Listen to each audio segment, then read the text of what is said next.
Context: the European Union has experienced its share of challenges. There have been major banking troubles at Deutsche Bank AG, Credit Suisse Group AG, and virtually every major Italian financial institution. Greece had experienced a debt crisis and suffered economically as a result.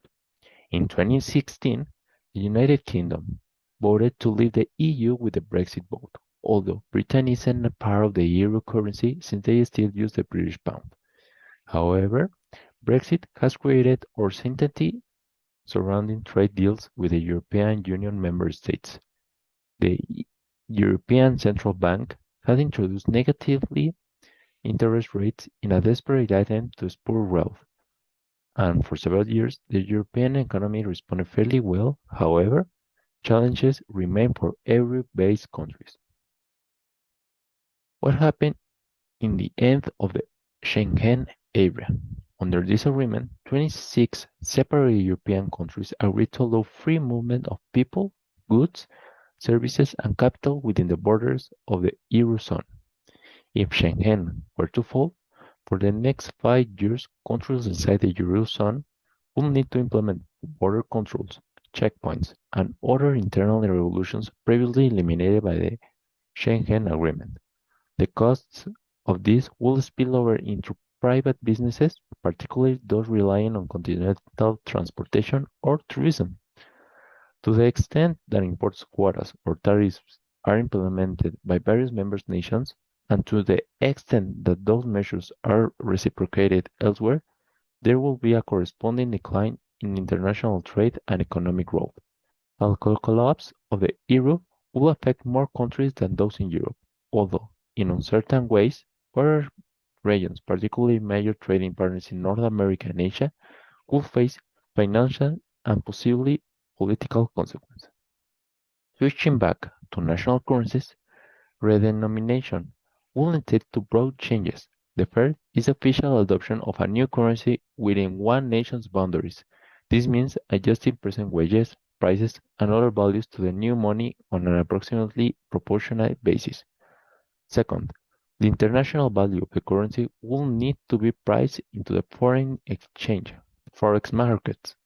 This is based on many factors, including the productive capacity of each national government and the relative risk of a devalued currency. The impact on banking, forex, and international trade: if the only change was a replacement of the euro by competing national currencies, the abolition of the euro will only create real long-term changes in monetary policy, which is how central banks control the money supply and lending to create economic growth. Eliminating the euro will decentralize monetary authority back to the member nations. Banks could recapitalize in their national currencies, although they would have to keep more active foreign exchange balances for regional trade and reconciliation. The various exchange rates will change the relative values of some assets held internationally, and the workers in less inflationary European job markets will see a relative income boost compared to the European governments with loose monetary policy. For example, it is like the workers in highly productive Germany will have an easier time affording goods and services produced in less productive than Slovenia or other country. Impact outside the EU. Many of the supposed economic benefits inside the EU do not transfer to external trading partners. The freedoms of labor and capital do not extend to the United States or China. For example, unless foreign consumers or producers gain access to a member country. As a result, it can be difficult to predict the potential fallout since it is possible that even stronger pro-growth policies could replace the bureaucratic superstate seated in Brussels. On the other hand, increased economic isolationism from nationalist movements could threaten international businesses and financial markets. To conclude, in the short term, markets will likely react negatively to added uncertainty. The EU is a known commodity, even if imperfect, and markets like predictability. However, the longer terms, like 10 years or more, The market could benefit from once again growing Europe.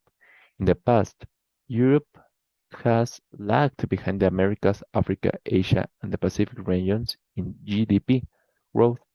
If a post-euro world returns continental Europe to compete economic growth, it is very likely that the global economy will benefit. Thank you.